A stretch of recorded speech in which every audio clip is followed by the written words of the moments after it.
Pamela. Good evening, everyone. Welcome to the UCT GSB. I'm director of the school, and I'm very delighted to have you all here tonight at our Distinguished Speakers program, and particularly delighted to have as our speaker and conversationalist Professor Jansen, one of the most recognizable public faces in South Africa. We are very delighted to have you here, so welcome. Thank you very much. And congratulations on your latest book, which I found extremely candid, honest, brave, and really educative in many ways. And that is what we're going to explore today, to talk about the book, but also talk about other issues that are of relevance to our country and our society. And before we start, Prof, let me just read your biography, which was sent to me. It's very short, and I don't know why it's so short, but sometimes they say brevity is always the best way to go. Professor Jonathan Jansen is a leading South African educationist, commentator, and the author of several books, including the best-selling Letters to My Children. He is the former Vice-Chancellor of the University of the Free State, where he earned a reputation for transformation and a deep commitment to reconciliation. In recognition of his contribution to education, Professor Jansen has received honorary doctorates in education from the United Kingdom and the United States, including one from the University of Edinburgh. He's a columnist in leading newspapers in the country and has a large media following. You said how many followers? 93,416. And Prof. Jansen is married to Grace Jansen. They have 2 children. So why is this book? What prompted you to write this book? Thank you very much, Professor Mills. Let me just say, first of all, I'm very unhappy with the arrangements here this evening. Without me knowing it, you had invited His Grace, Archbishop Thabo Makgoba, and as a non-Anglican sinner, this puts enormous pressure on me, you know. Relax. Yeah. But I'm honored, obviously, and so on. Look, I think Mills, and please call me Jonathan. You know, this professor stuff is ridiculous. But I have always found it very, very interesting as an academic to reflect on what's happening around us, whether it is everyday life in South Africa, you know, such as reflected in We Need to Talk, or whether it is my work as a dean at the University of Pretoria in Knowledge in the Blood. And this, of course, is a reflection not just of myself, but 11 colleagues, colleague vice-chancellors, on what it means to lead in a crisis. And so I find it useful to take your everyday experience, in society, on campuses and so on, and put that in an academic frame, and yet to write it in a way that everybody can enjoy. You know, I think the purpose of writing is to communicate. I don't know if this is a function of aging, but I get increasingly agitated with academics who use big words, and even they don't understand it, you know, all the time, to impress. I think the purpose of writing. So this is an opportunity, and I had very good editors. Let me just say, first of all, to both Jill Moody and also to Jean. They were Skyping me all the time in California, and they're ruthless. Don't be fooled by their nice demeanors, you know. They're very ruthless when you don't say what you intend to say. So the purpose of the book then is to reflect on a historic moment. I always tell people that even under apartheid, we have not had the intensity of student protest, and certainly not the levels of violence. I don't remember, I grew up here in the Cape, you know, I went to the University of the Western Cape.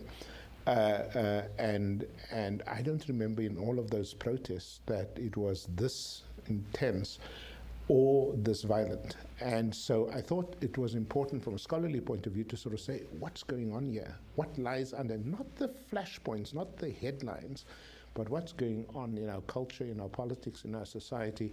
And And that's how the book came about. You have described the book as a celebration of student voices. Yes. But also a warning about what we could become if the system doesn't change course. Right. Could you please elaborate on that? Sure. So I think the 2015 moment, particularly since March, April, was a very important and admirable moment in student protest in the history of this country. First of all, the protests had a very specific focus, a doable focus, the funding crisis. Initially, of course, the alienation problem, but the funding crisis was the big thing. Secondly, it was non-racial in the best sense of that word. So you had black and white students across campuses really leading this.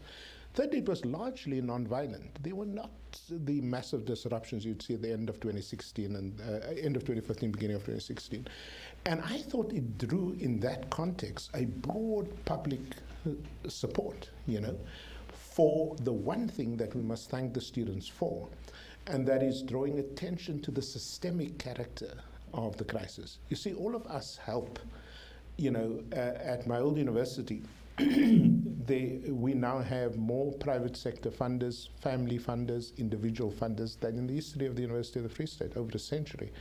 And that was good. So everybody was trying to help with the problem of student funding. We've had massive increases, in fact, in the NSFAS funding from the government for student funding. But it turned out it wasn't enough. And the reason it wasn't enough is there were many, many more poor students, historic levels of poor students. And as I showed in the book, for the first time, a majority of them probably from houses in which parents were on grants of one kind or another. That brings an important responsibility, not just for tuition and accommodation, but I know the Arch helped us, for example, just with our No Student Hungry program, just to make sure that the 59% of food insecure students could be fed. This is a very different problem than in most universities in the developed world. And so the money had certainly grown, but it wasn't enough for the students in need. And what I think we must applaud the student protest for in the first phase is that it drew attention to the systemic character of the crisis, and that was important. Yes. Now, you made reference to the University of the Free State, which you led. And I would like to ask you to reflect on your stint there and whether you think you achieved what you set out to achieve. I saw on page 14 of the book, you say, and I quote, "Yes, it was a time of crisis. It was a time of a crisis as increasingly intense and then violent protests spread across the campuses of South Africa's 26 public universities, including UFS. But this was not going to stop anytime soon. So whether I left in 2016 or in 2019, there will still be crises to manage." And it seems to me that you left a very disillusioned man. There was a time when you took over and there was a great deal of interest in your ascendancy to the vice chancellorship of the University of the Free State. This was a historically Afrikaans speaking university based in the Free State. And a lot of people are looking up to you to see how you could provide the kind of leadership that will enable us to achieve the goals of reconciliation, of unity. But you had to leave. You left, and do you think you succeeded? Well, first of all, let me tell you, when I started at the University of the Free State, I sit down with my boss, the chair of council. We used to have every second week a breakfast in Wimpy. Whether things were going bad or going very well, we sat down for a greasy breakfast. And from the very first breakfast date, I said to the chair of council, "I'm leaving after 7 years." This is long before Fees Must Fall and so on. I said, "I'm leaving after 7 years." In fact, I wrote a book with a little letter to my children, I think it's number something. And it says, if you stay in your job, this is for all of you, by the way, if you stay in your job for longer than 7 years, you lack imagination. So I'm so sorry to the government workers here. But the point, and so no matter what happened, I knew that this university had been in existence for over 110 years, at that time. Nobody's going to come in and get everything accomplished in 7 years. You're mad.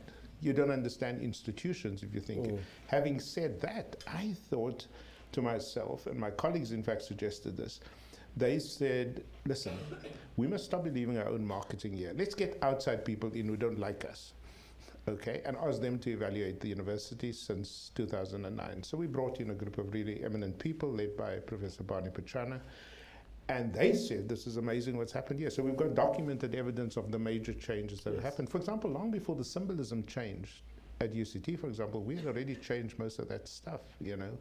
JBM Herzog is now Bayers Nordia, and that kind of thing. So a lot of the symbolic changes had already happened. A lot of the funding crisis we didn't really have in the same way. So we worked really hard, including out of our own pockets, to make sure every student was funded. So when the crisis broke out nationally, nothing happened on our campus. And I remember very clearly Furiel Affergy, who's a good friend, by the way, posting on Twitter and saying, why is the Free State so quiet? The next day, the Free State was not quiet. And for a good reason. I thought it was important for the students to show solidarity with what was happening elsewhere. So I think we've come a very long way, and that's documented. The problem is we still have a very long way to go, precisely because of the established values and culture and so on. That's been there for a century. Here's the difficulty I discovered. As hard as we worked with the students, particularly on interracial attitudes, which is a huge thing in the Free State, you know, every first year class was 5,000 new students. You started all over again. And if you look at the geography of the Free State, one of our most fundamental problems is that you have young men, white guys, 18 years old, who've only been in white schools. They live in farms, you know, throughout the Free State, Northern Cape, and so on. The only relationship they have with black people is in a subordinate position. Another guy comes to a residence, and we expect him to be normal. That's ridiculous. It's not going to be normal. So it costs a lot of work every year to inscribe those values of the university and so on. So that's going to take a long time before we get it right. It's going to depend on changes on campus, but also changes in society. So overall, I am happy with, I did very little, in fact. I had a team of about 18 people spread across the university. They did an amazing job, but it's work in progress. Before I open the floor for audience participation, I just want to ask a question. I know this is a very blunt book, very candid, as I say, and some of the things, when one reads, they jump at you. And one of those is, you talk a lot about the decline of authority and loss of respect for teachers, and you go on to say, in the context of the South African education system, this decline started in the aftermath of the Soweto uprisings, the student protests, and that we have not succeeded to re-establish, to reclaim that. Some will say that's a very unfair statement to make about a brave generation of students who stood up against apartheid, some of whom were killed, some of whom remained, and for you to say that the decline of authority started then. What's your comment on that? I don't know why that is controversial at all. I mean, I'm puzzled by that, because I read it somewhere as well in one of the reviews. I don't think that's controversial. It's true. Two things happened in the 76 generation. The one is it was a necessary struggle. I lost many students. I taught here at Trafalgar High School as a biology teacher. I lost students, not just physically, but mentally and emotionally. I taught at the Western High School. My kids, my own classes of kids, were in trouble all the time. And so I know what the sacrifices were. And I also know what the incredible victories were. I don't think if 76 hadn't had, remember after Sharpeville, there was a huge lull. Yes. And then you had 76. And that isn't important. So I've always said two things at the same time. One is an incredible victory, an incredible shift in the country's politics that I think pushed us towards 1990 and 1994. That part we must celebrate. It is also true. And you can talk to any teacher of that generation that it was very difficult to restore a sense of authority, of respect for teachers, and so on and so forth. So if you read a book that we put together a few years ago with two of my students, we put together a book in which we ask people reflect on your time in schools and your favorite teacher and that kind of thing. I think it's called Good South African Teachers or something like that. Do you know what came out in that book? From Chabani Mangani's generation all the way to, is people remembered teachers being oracles, teachers being competent, teachers being caring, teachers being compassionate, but most of all teachers being respected. And that enabled a kind of education that, of course, we lost. So unfortunately, it is true. And what the student protest movement, for all its important achievements, it also left in its wake a cultural shift, a way of doing things, a sort of disrespect for, any kind of authority, not just adult authority. Anything that goes against what I think, what I believe, what affects my emotions and my feelings is something that I will not only disagree with, but I will challenge sometimes physically. That's an important cultural shift. So we should be able to say those two things at the same time and be comfortable saying this. Otherwise, I think we have an incorrect, as Neville Alexander would say, an incorrect analysis of society, and therefore not really seeing the way forward. So you challenged that. I think you also challenged other sort of established orthodoxies, and one of those is the debate on decolonization, which you devote a great deal of space and time to. We are very critical of this debate, and could you please share your views on why so skeptical? This has become the hallmark of what is happening in the universities, curriculum change and all that. And you're saying that there's no need to talk about decolonization because we are not a colonial society. Is that what you're saying? Well, let me just take, if you don't mind, a step back. The broader point I was trying to make is that as South Africans, we're very gullible. I think the word says, Archbishop, don't be swallowed by every wind of doctrine, that comes through. And we're very gullible. So somebody puts out the word the radical economic transformation, and we just run with it. So next person, white monopoly capital, we just run with it. Next person, decolonization, and we just run with it. The role of a social scientist in any society is to be skeptical of fads, of things that come and go. Okay, so my argument with the media, my argument with academics is, why are you swallowing this stuff holus bolus instead of doing what your job is, which is to make sense of these concepts and these constructs as they emerge in society? Because very often it has political meaning, but it doesn't necessarily, have a traction in a sense. So if you look at South African universities, of course, there are traces of colonialism, but our more immediate problem is traces of apartheid, and those are not the same two things. We have a problem with the curriculum, but you can't subject every problem, to a colonial past.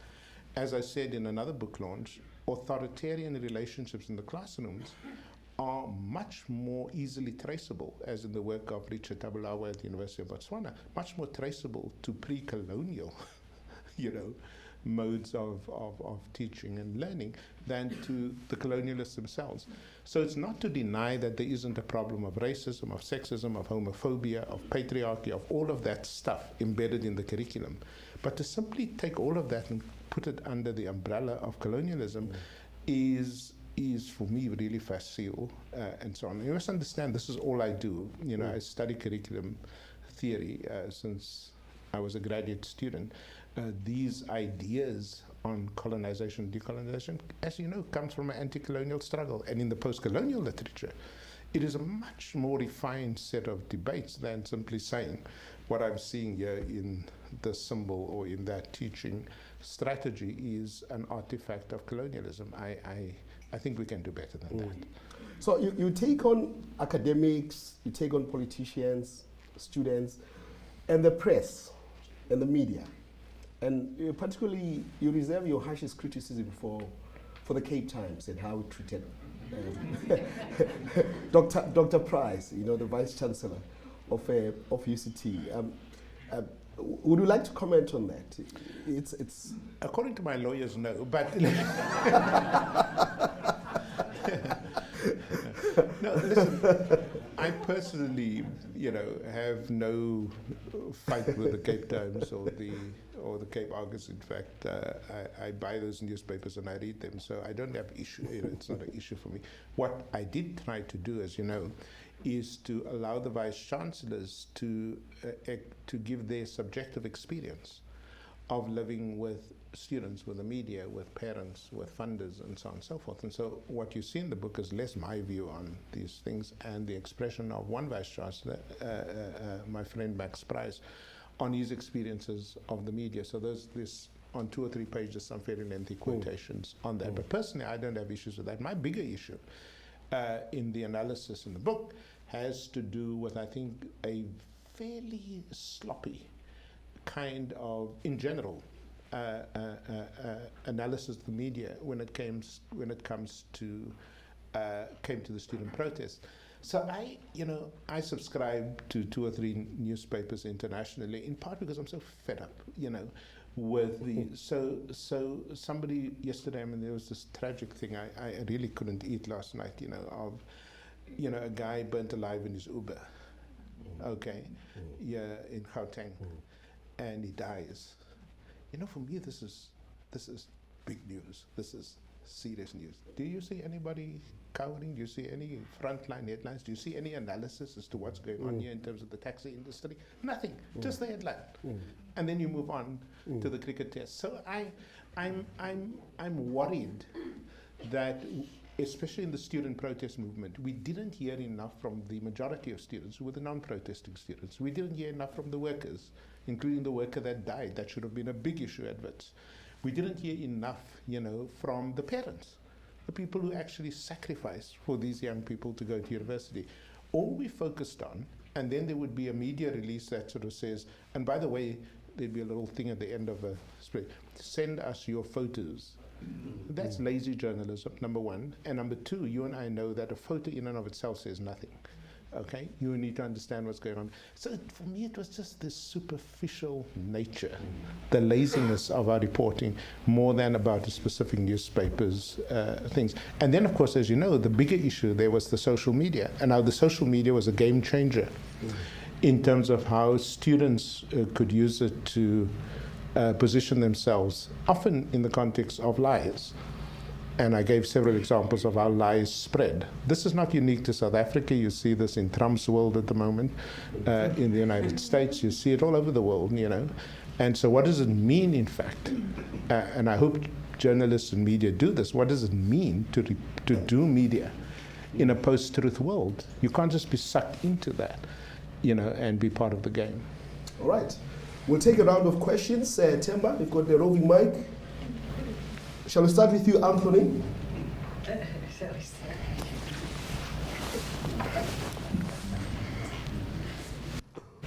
Yeah. Can I write on the back of Yeah, we'll take a round, yes. Say about 4 or 5 questions.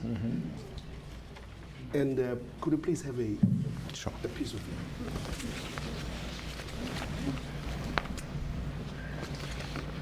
Yes, my name is Anthony Silverberg. Hi. First of all, thank you very much for an interesting talk. I look forward to reading your book. However, the one point which we haven't covered is the possibility that the admission standards are too low for universities.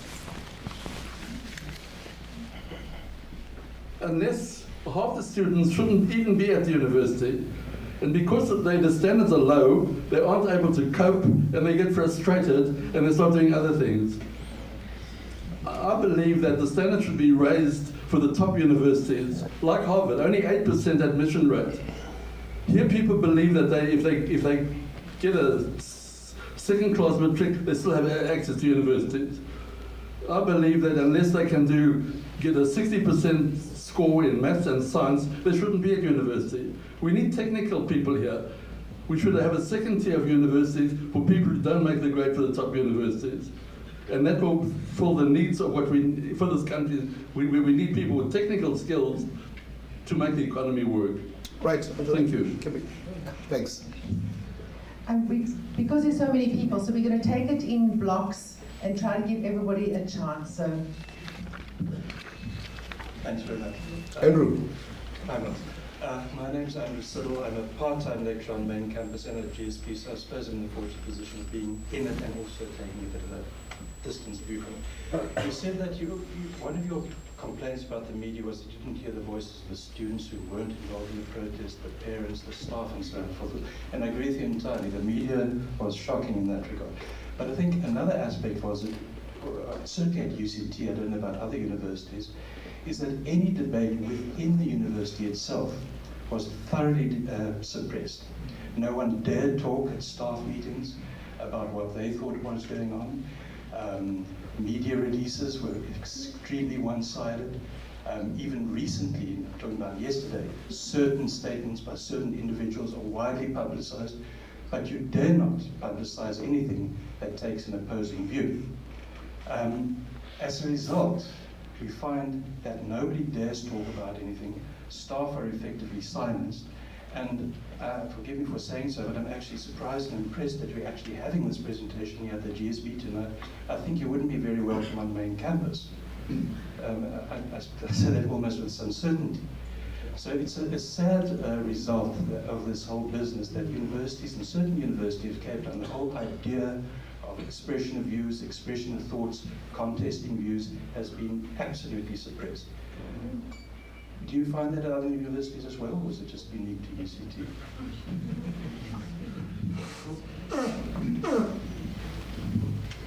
Good evening, my name is Megan, I'm a doctoral student.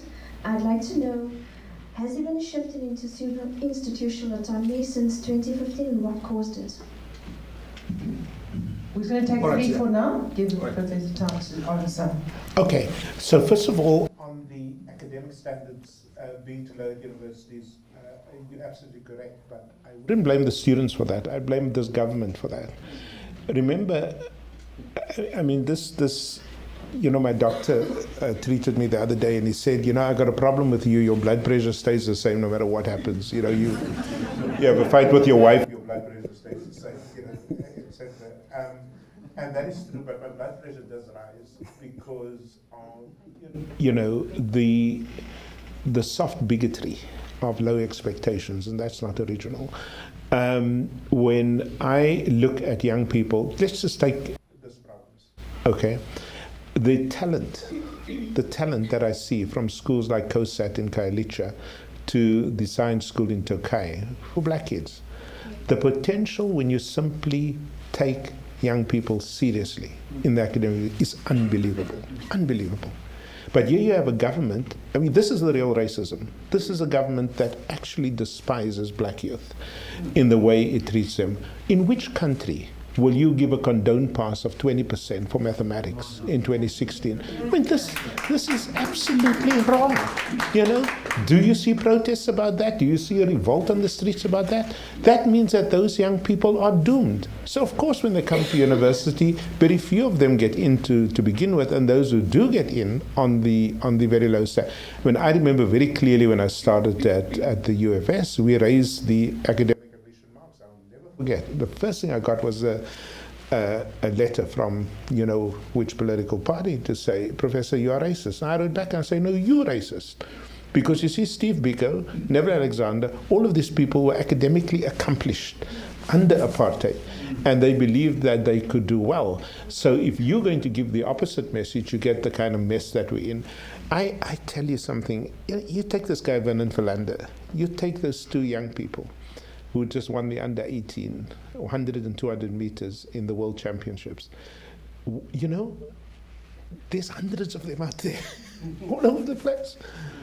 And that's also true in education. And I got slammed the other day for talking about my recent experience in the Silicon Valley for a year, but I don't quite know why. But I sit in some of these schools and I see young people. I've taught young high school kids all over the world. They are no different from South African children. There is no difference, take my word for it, okay?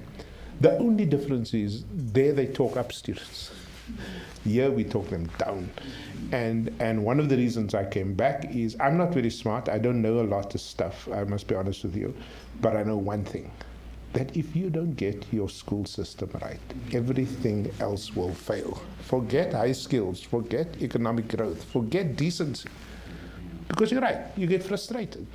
You know, I grew up here in a school, you know, I was in Steenberg. People think I'm making this up, but I was actually not very good at school until I met one teacher.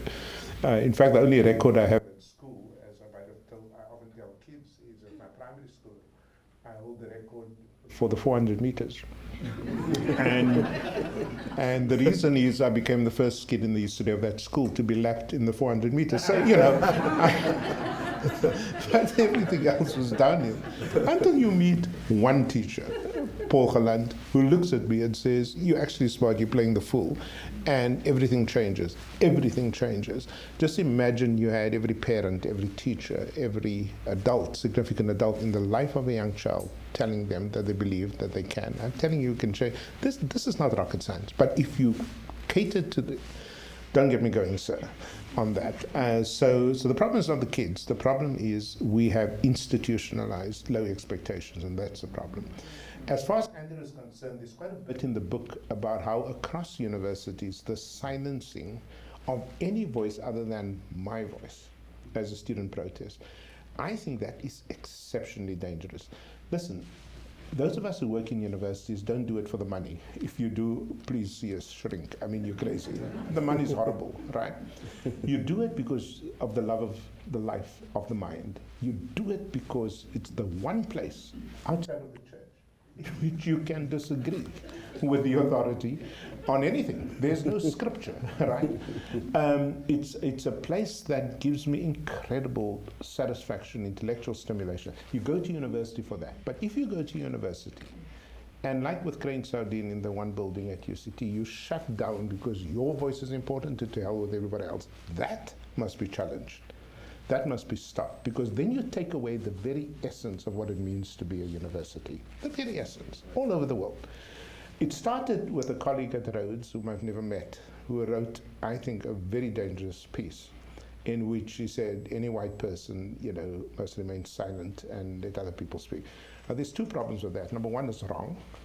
Number two is you then also give yourself as a white person the right to say who should speak and who shouldn't speak, and that's without irony.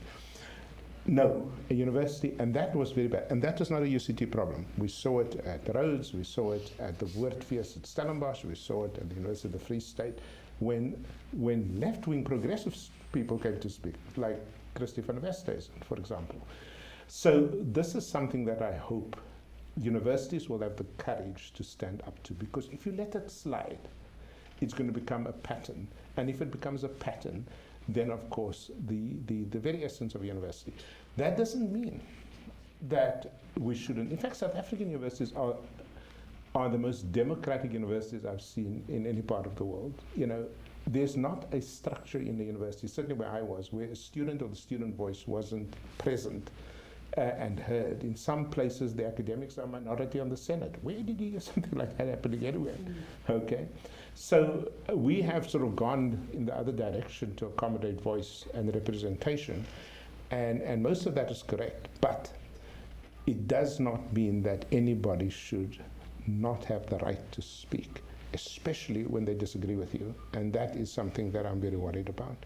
So, and then on the issue, Megan, of institutional autonomy, there's a lot of people who've written about this, and I'd be very happy to share recent references with you.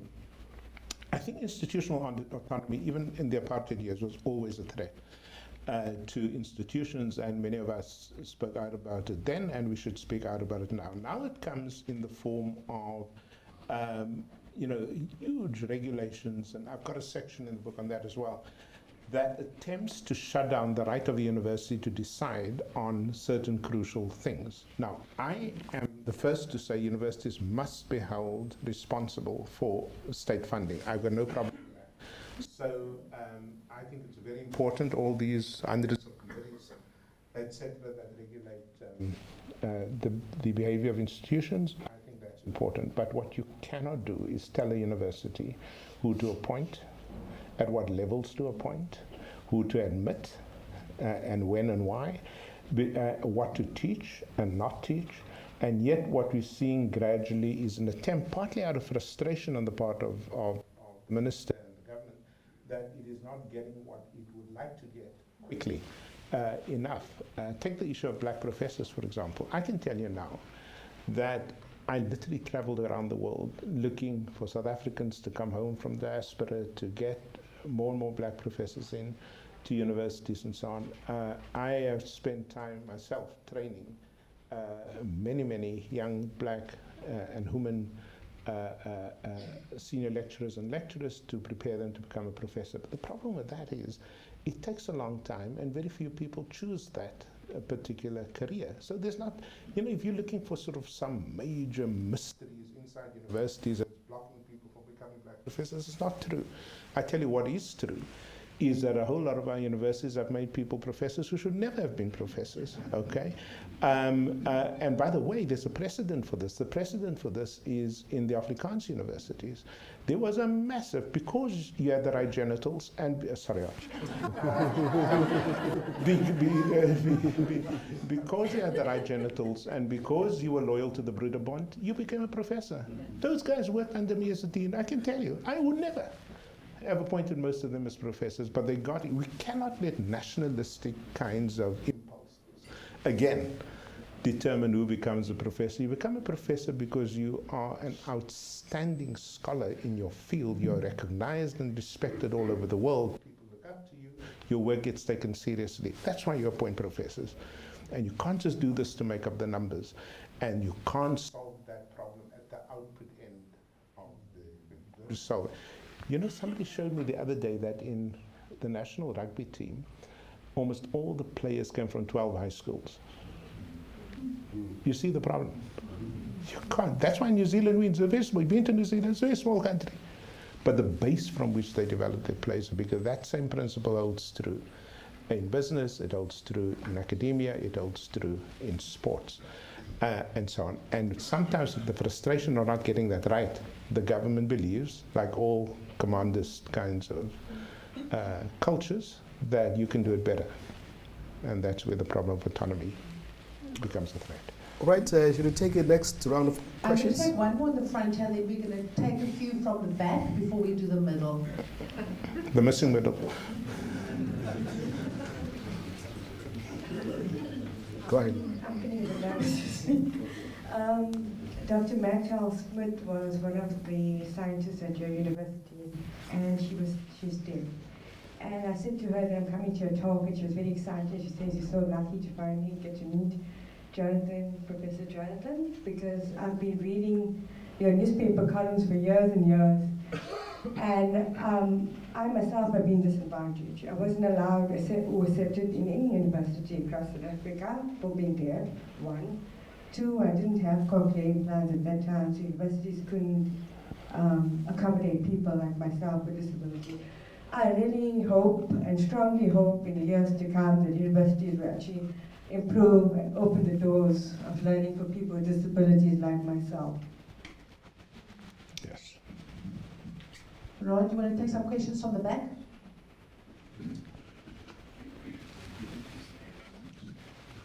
Hi, Professor. My name is Lamir. I've just got a question. If given the opportunity to become Minister of Education, would you take it? And if yes, what would be your first actions what would be your first actions? Thank you. Let's take the next one. Any questions? Okay, let's take here. So, Professor Jansen, thank you for coming and talking to us. The question I have for you is more to do with the title of the book. It says, by fire, as by fire, the end of the South African University. Are you envisioning that these tertiary institutions are set to be set on fire in the future?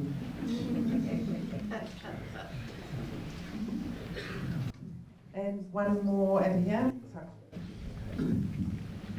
Prof, hi. Can the country afford free higher education going forward?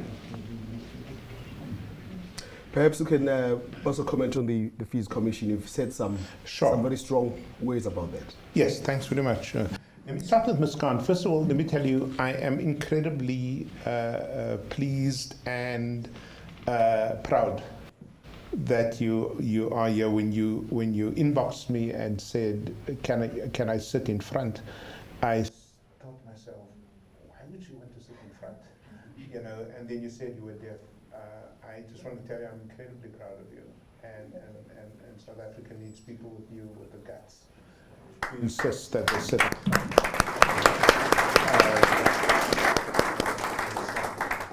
And my daughter was sort of born with a slight hearing deficit in the 1 year, and one of the things that I'm very proud of as a parent is I never spoke to her about this year. I always talked to her about the other year. And yeah. So thank you very much. The second thing is, if I were Minister of Education, look, you've got a greater chance of finding Osama bin Laden alive than having but recently I've been thinking, and because I panic around the school situation. I said to myself, there was a new government in which, because I'm not a cadre, I pride myself on not being under the power of a whip, I don't have those tendencies in general, and certainly not in politics. And I said to myself, if they asked me to play a role in the new government at whatever level to change schools, I'd probably do it this time, because a lot of the work that we do in schools in the Free State, the Northern Cape, the Northwest, and parts of the Eastern Cape, we have a team, and I'm very proud to lead that team, and we're going to expand now, starting in Khayelitsha, is that it's really easy to turn around our schools. You just need 4 or 5 key things, and you can do it. But to change the system of schooling, you really need the political authority at the top. And I think the first thing I would probably do is say that we are going to license all the teachers, and you're going to have to show that you are competent to teach at the grade level and above, and that you are committed to young people. If you don't have those two things, then I don't think you should be in the teaching profession. All the research shows that if you want to change one thing, not even the principle, important as leadership is, if you want to change one thing, it's change the attitude of the teachers, change their understanding of what it means to teach. If you come to teach, I've been in so many schools, it's countless, and everywhere I see the same thing, particularly in disadvantaged streets. The kids are there. The children you can change very quickly. But when you look at a teacher, I often tell teachers in workshops, when I just look how you come through that gate, with the world's problems on your shoulders. No wonder, I've not yet met a black kid that says, I want to become a teacher, And the teachers tell them, don't become like us. So we need to change that very, very quickly, but you're going to have to make massive investments in teacher development, obviously, and you're going to obviously also have to make sure that they're held accountable. But this is the only profession in which you don't hold people accountable for the most important task in the future of a nation. So, I don't know, on a lighter note, I don't know if you saw Max Dupree's tweet this morning. He said, what can politicians do for Nelson Mandela Day? He said, how about 67 minutes of not stealing? I think that's, it's a bit harsh,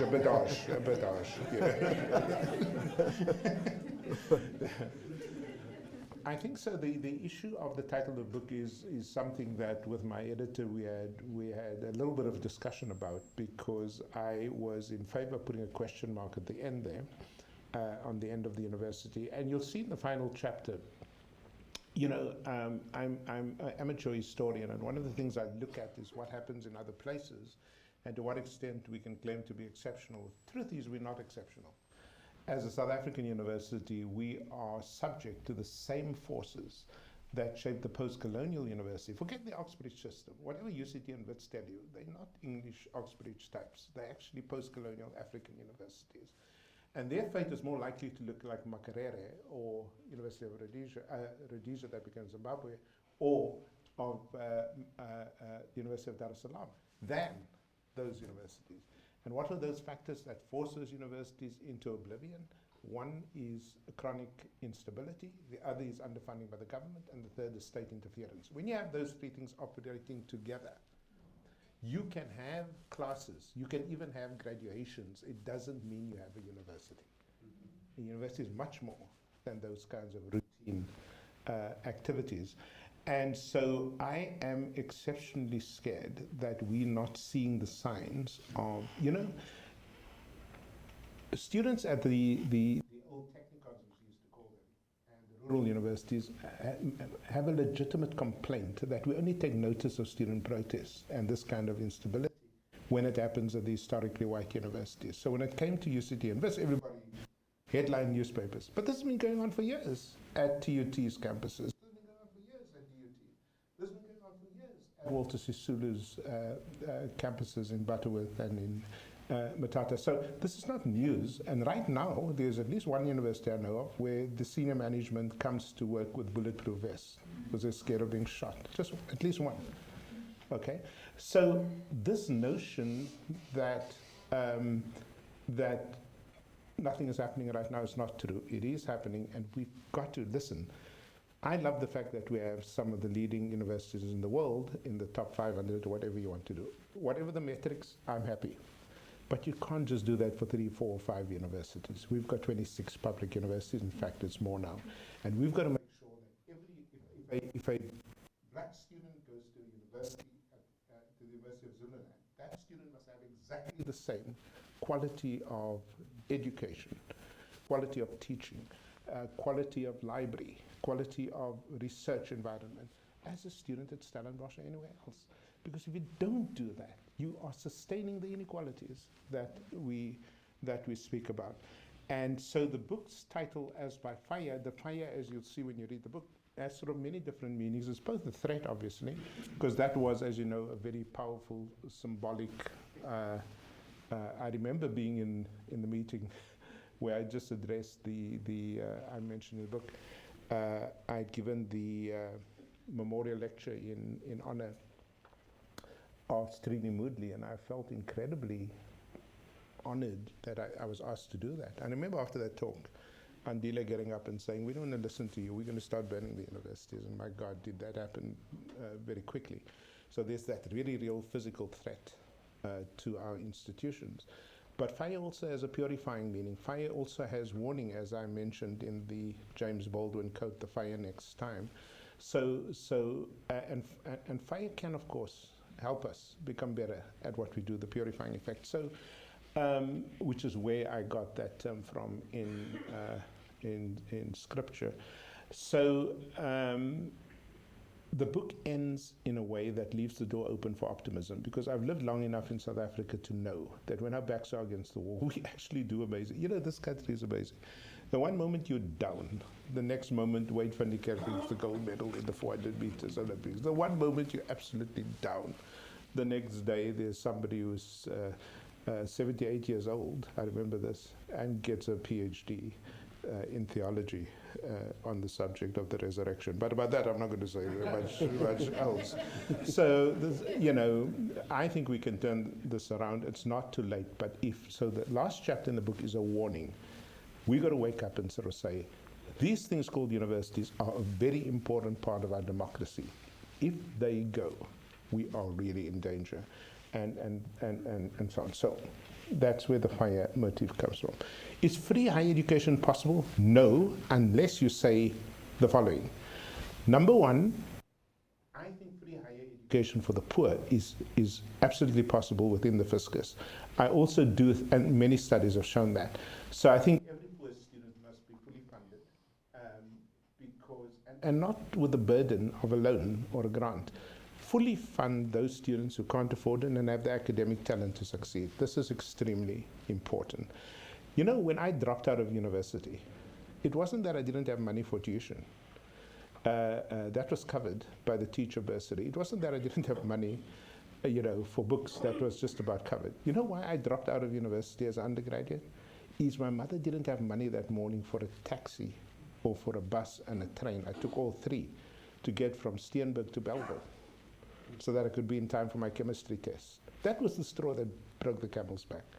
A lot of students still go through that today. And I think it is very, very important to fully fund the poor. You don't fund the middle class unless you want to increase inequality. If you're interested, I can give you the research on that. You don't fund wealthy people. What students, for some reason that I can't understand, some of the more militant students want is free education, period. Well, let me tell you something I said the other day on another occasion. We're not a rich country. And if it was up to me, if I was Mr. De Wet's Minister of Education, you know where I would put the money? In preschool education. I wouldn't put it in universities. Because unless those kids in preschool education and in foundation year education are numerate and literate and computerate and can really make it and not be part of the 500,000 who drop out or disappear between grades 1 and 12, that's where I would put the money. But as I often say, 5-year-olds don't scale the gates of Parliament. And so we respond to noise as opposed to need. And I think it's really important to pay attention to the fact that the foundations of the system are crumbling, not only the upper end of the university system. All right, shall we take another round of questions? We'll take questions from the back. Any questions here at the back? Perhaps I can ask him Sure. while we're waiting. The last chapter, as you say, it sort of represents a glimmer of hope. Because when you read the book is really gloomy, and then you reach that chapter. I was interested to read that you see as a solution to the university crisis a broad-based civic action movement. So you talk about civil society, the churches, and everybody. But you exclude government. Do you think a future government still have a role to play in resolving the education crisis in South Africa? Okay. We ready for you? Evening, Prof. Jansen. My name is Tracy Prof. Just a question around private institutions. So we've spoken mostly about public institutions and the instability and uncertainty there. Surely that creates a gap for private institutions to step up and fill the needs. And I'd just be interested to hear your views on that. Sure. Anybody else at the back? Okay. There's a question for the... The missing middle. Hi. Question is two questions. First one is, what is the role of business in resolving the issue at hand? And the other one is around protest in general. One thought from someone which I read from said, protest in its very nature is to disrupt and ensure that people and pay attention. And around the time of fees must fall, there was a lot of, say, students were crucified for disruption and which they did, which I'm not condoning. But what is your thought around that whole premise? And the last one for now.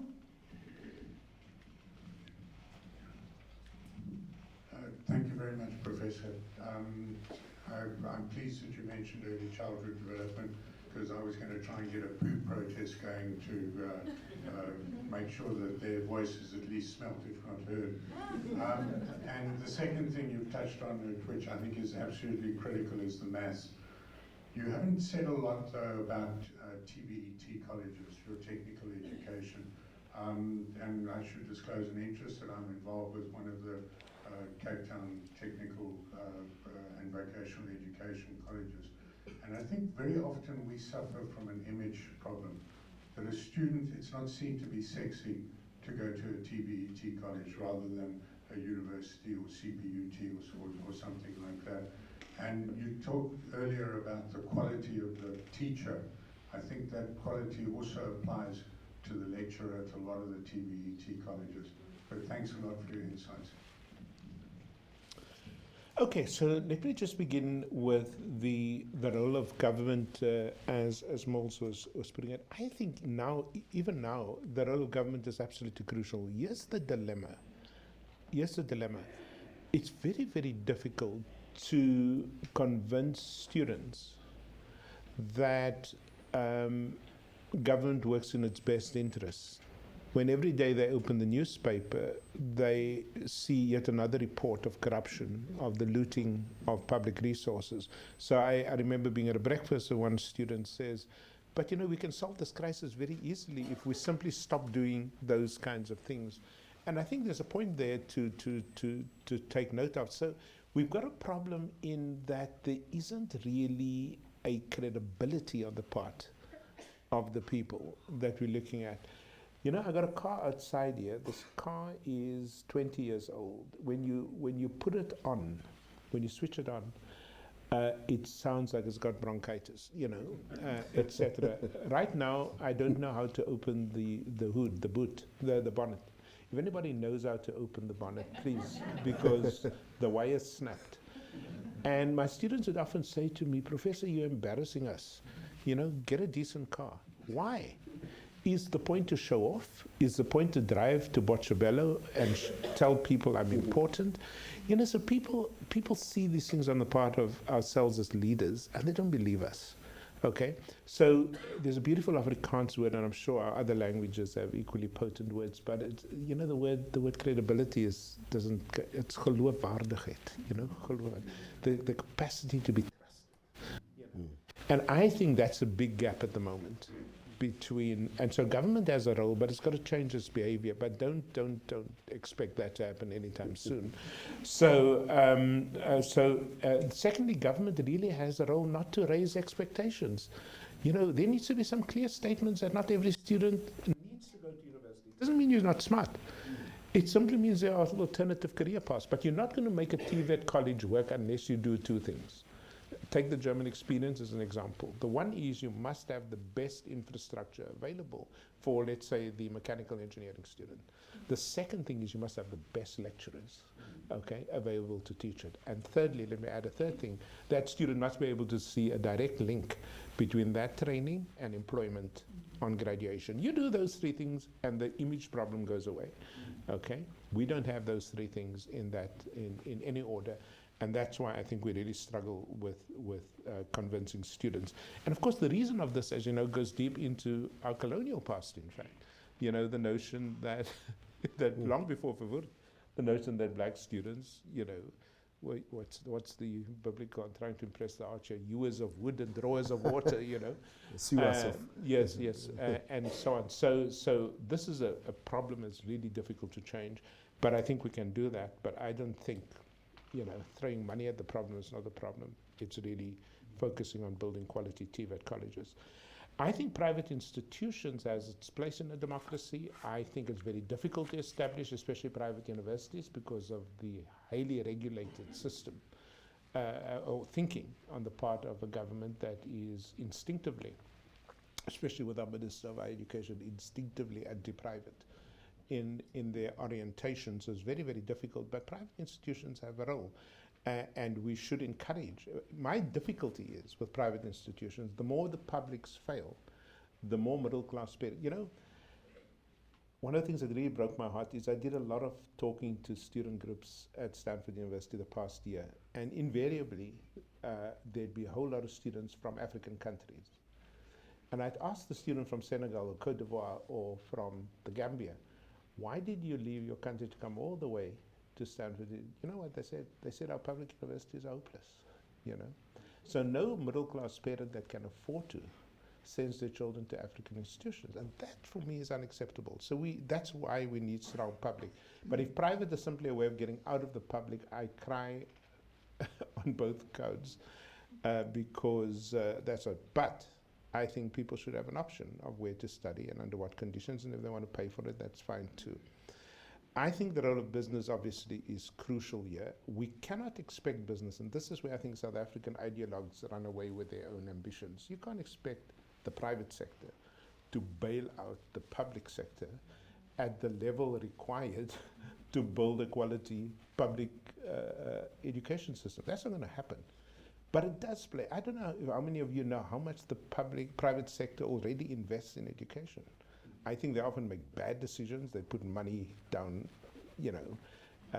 into and it goes into oblivion. We really need to think about not just whether the private sector continues to play a funding role, but how that money is spent and how we get purchase on that. One of the things I was talking to some colleagues about this morning in my capacity as president of the Academy of Science is to bring all of these leading private sector voices together and say, let's do a scientific study on which investments in education actually make a difference in learning outcomes.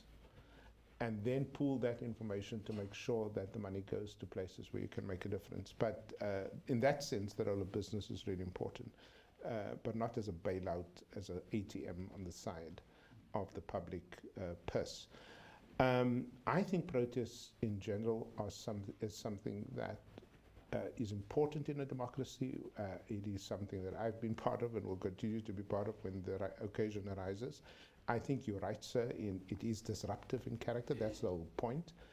But I also think that people often protest repeatedly. This morning, I took my son and his wife to the airport early this morning. And I think Jake Scarroll must be turning in his grave, Charles, because every morning when I turn that on, there is a protest on Jake Scarroll. I mean, just leave the man in peace.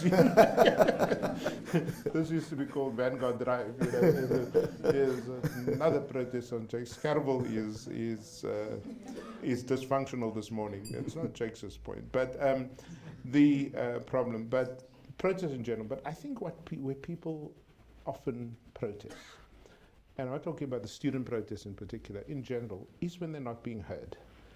The one thing that breaks my heart is I helped establish a school, a really good school, if you want to see one, in Zamayetu in Gauteng. I mean, how can you have people living like that and expect them just to accept it? Of course they're going to protest, and of course they're going to do some things that you don't like, and so on. So part of the problem, not the complete solution, but part of the problem is when these things happen, solve the problem. Don't wait till the protests go down and then you move to another, project of the state. Deal with these issues. And Cape Town in particular, I've been away for a very long time, since I was a teacher here in the 80s. And the one thing that's very, very clear for me, if there isn't a concerted plan to deal with housing for the poor, you expect disruptions of the kind that you see. And that's a major, major issue. And so, okay, I think I've covered that. All right, I think we are now concluding. Last one. 10 minutes, okay. All right. The arch is also on here. I don't want to land in trouble. We'll take the arch and then we'll another round and Rod Solomon. Thank you very much, Prof. Congratulations on your book. Thank you. Part of my question was answered in terms of the TVET colleges. I spent the best phase of my life at a teacher training college until Professor Kada Asmal closed them down. What's your view on revisiting that decision? And do you think teacher training colleges are placed at academic contracts like university, or do you need to reopen the debate?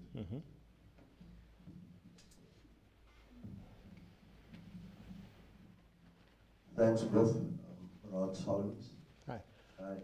Do you think the Fees Commission is going to come up with something useful? And do you think it was a waste of its establishment, it's a waste of time and a waste of resources? Thank you.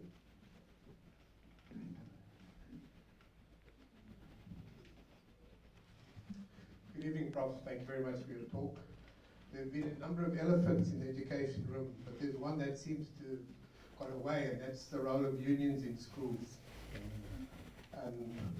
Where do they add value? Where do they destroy value? Thank you. Another one?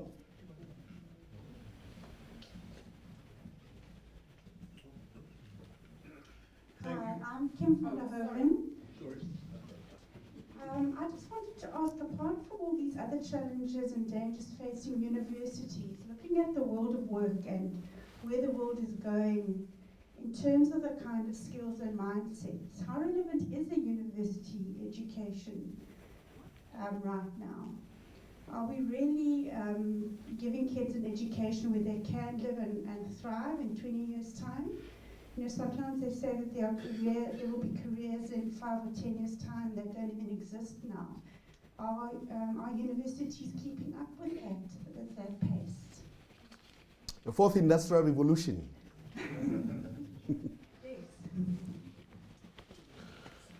Thank you very much for an outstanding conversation between you and the chairperson.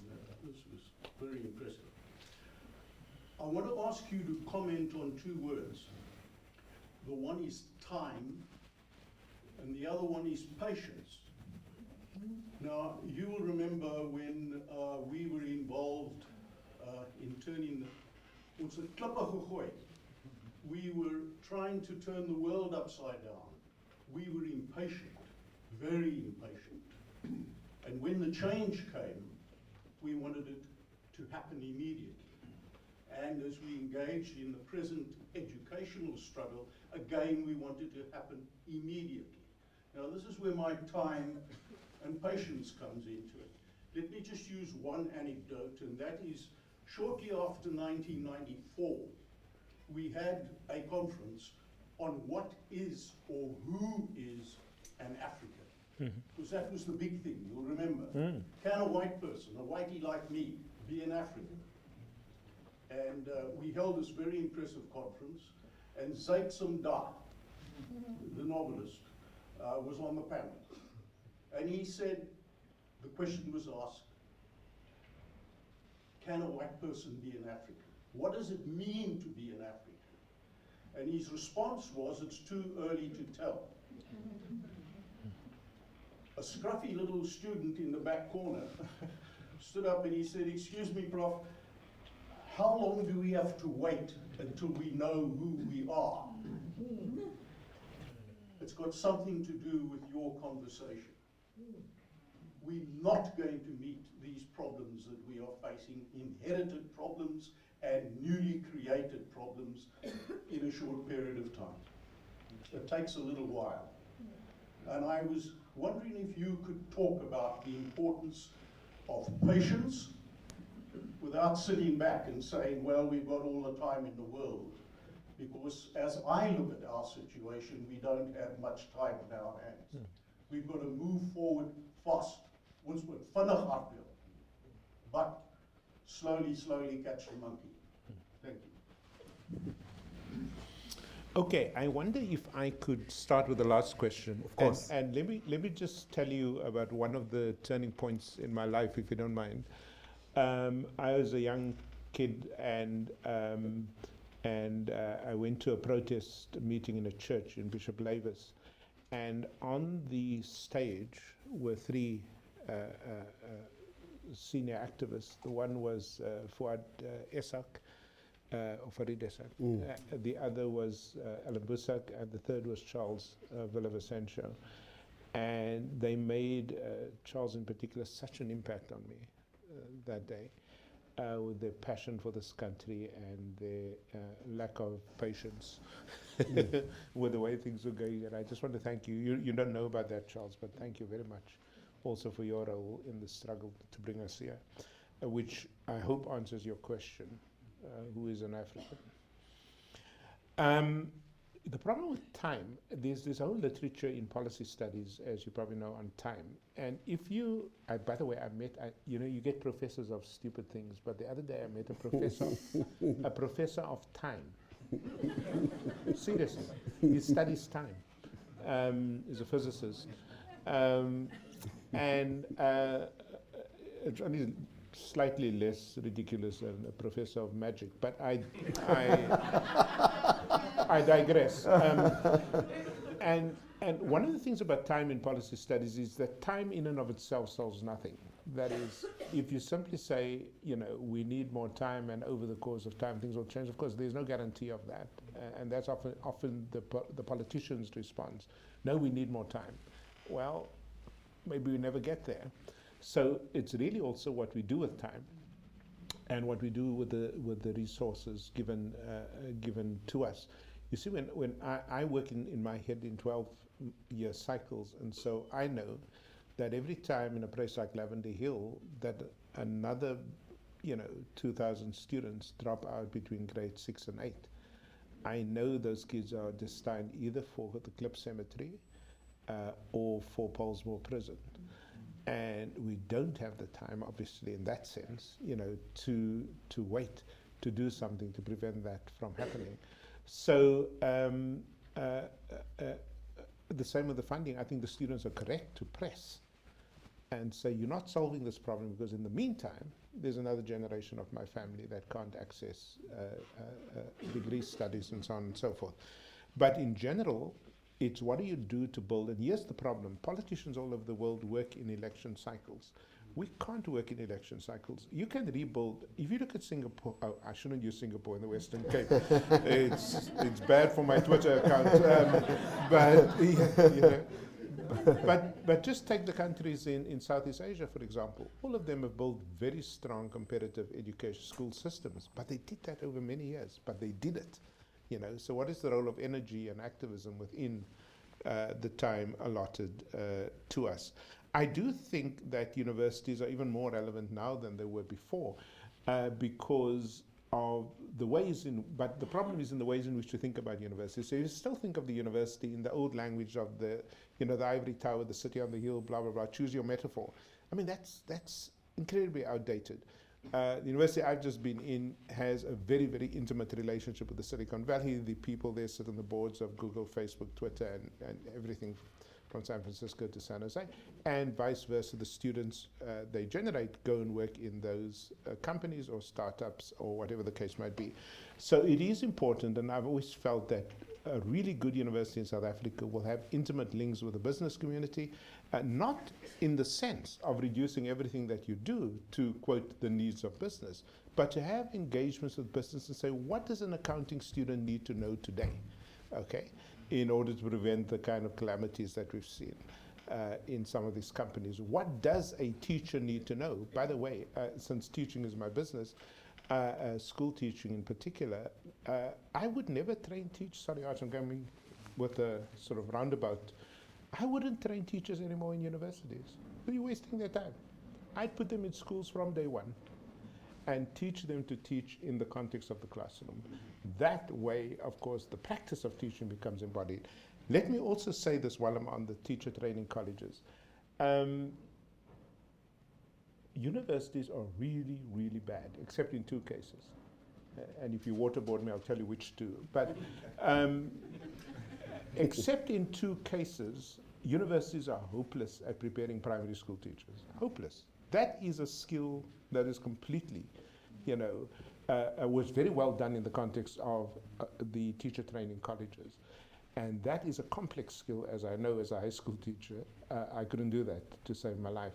So I think if we bring them back, we shouldn't do what the old homeland governments did. You'll recall in Cicely Selman's amazing study, is they basically built some colleges in the deep rural areas, let's say, of KwaZulu-Natal, simply to keep young people occupied, when the job market couldn't take them up post-school.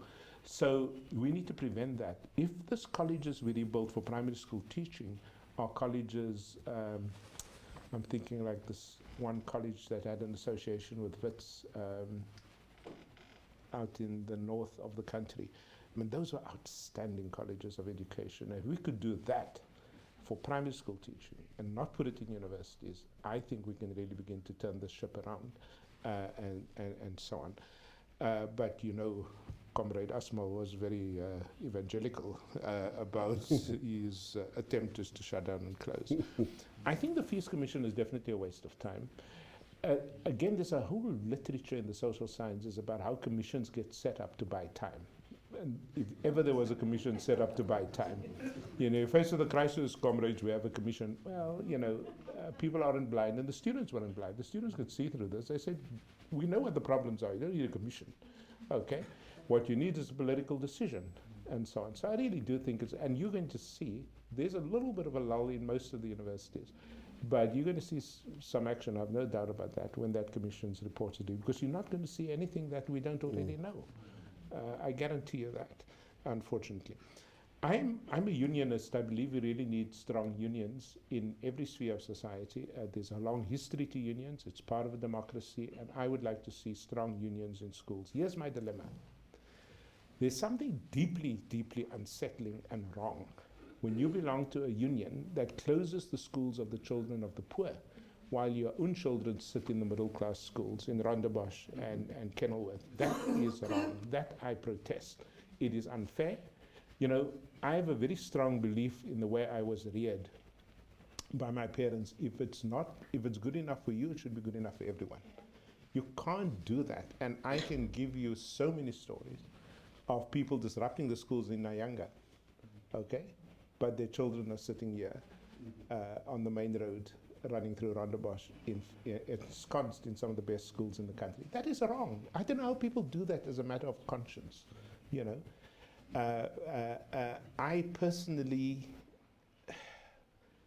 I sent my 2 children to public schools, you know, and my daughter, because of a hearing problem, she should really have been in a private school that offered better services. But how can I be a dean of education when my own children are not in public schools? So I think it's really, really important that the concept of unions not be attacked. What should be attacked is the behavior of unionists to disrupt the children. Have you ever seen the schools of the middle classes disrupted? Not once, you know, except for the hair protests. There weren't really any disruptions. But go to any school, go to Oscar and tell me how many days out of the 196 school days, or whatever it is these days, is actually spent on real teaching. Very, very little. So that is the problem that we face at the moment. Okay, I think I've sort of covered that cluster. All right, that's it. Are there any further questions before we conclude? We have to conclude shortly. Just one.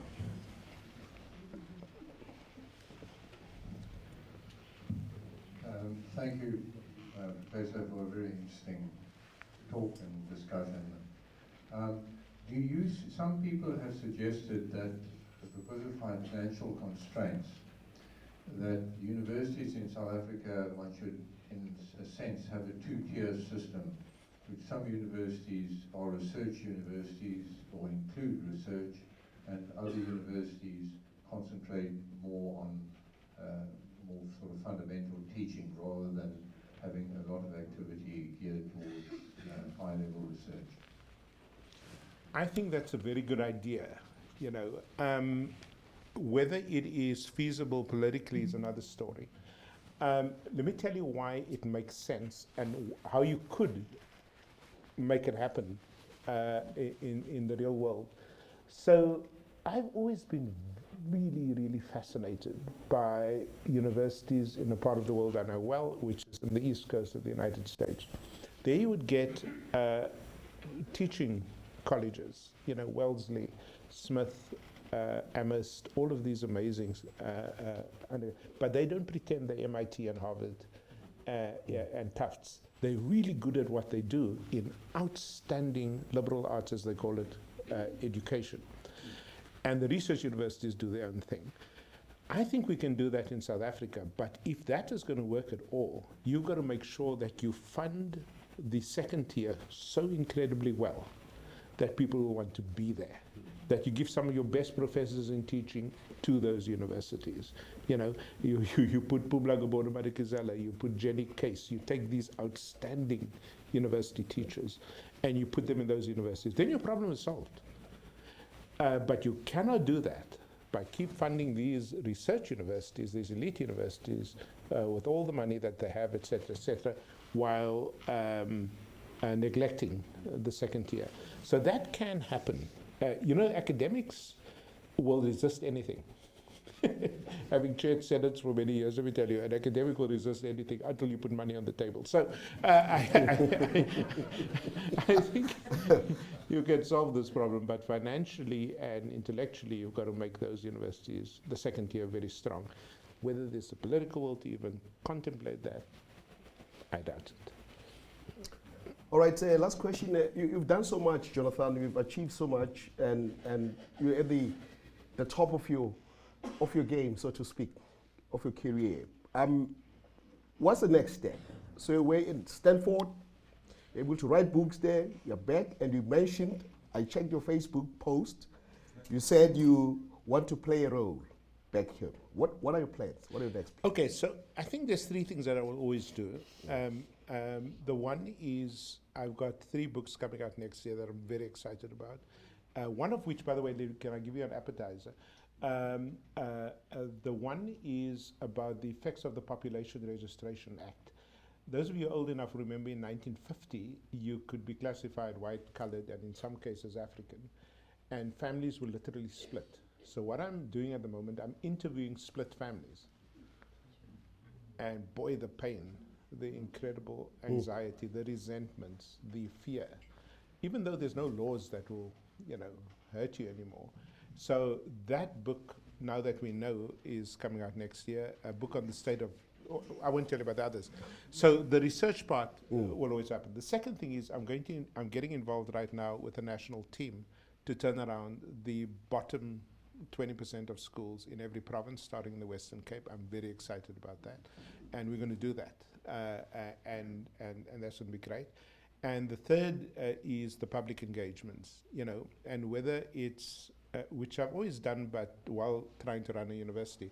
So when a farmer's wife is killed in Tromsburg or in Yugi, I had a team, and we'd get there and we'd encourage the community and so on and so forth. When a mother's child is killed, as happened in Langa, we go there and we help out in those communities, and we make sure the children have an education and that kind of thing. So I'm really looking forward to also that public role and so on. So where I do that is still an open question. It might be the diocese of the who knows? Who knows?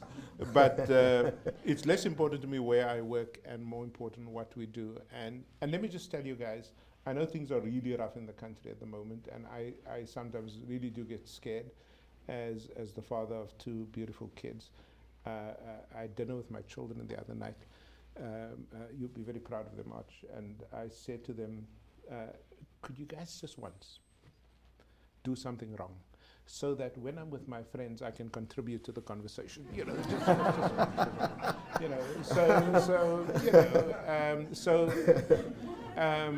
So as a parent, and hopefully one day a grandparent, I obviously worry about the future of our country. But I can tell you now, having visited more schools probably than anybody else, and in communities that are broken, I just want to tell all of you, just remember this thing. I put my head on a block. I can prove this. There are many, many more good people in this country than there are bad people, and that gives me hope. Thank you very much.